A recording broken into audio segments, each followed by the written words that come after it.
كلي مزيانه بنتي. القرايه خاصها القوه. انت غادي تولي شي حاجه كبيره ان شاء الله. شكرا ماما. كنخدم على راسي بزاف وكنوعدك نهار من النهارات نشريوي لكم دار كبيره. شوفي اختك كوثر، الا كنتي سمعتي الكلام في المدرسه وما بقيتيش تحلمي ما كنتيش غادي تكوني راكعه في هذا الربه دابا.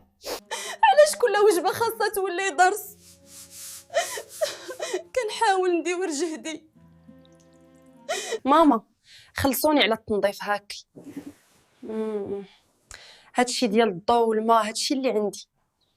كون كان عندك خدمه بصح بحال اختك كنتي تعاوني عائلتك بكرامه. هادشي غير فتات. حبسي تعذبي راسك يا كوثر، انت كتعطيها كل شيء وهي ما كتقول حتى شكرا. علاش باقيه كتقلبي على رضاها؟ حيت هي ماما. ماما شوفي خديت منحة التمييغوز. القرايه مخلوصه 100%. غادي نمشي نقرا برا. الله كبير، كنت عارفه بنتي انت نور هاد الدار، رجعتي شرف العائله. مبروك مريم. شفتوا هاد الناس، مريم غادي تولي طبيبه بلا شك، اما الاخرى خليها تضيع، غادي تبقى خدامه طول حياتها.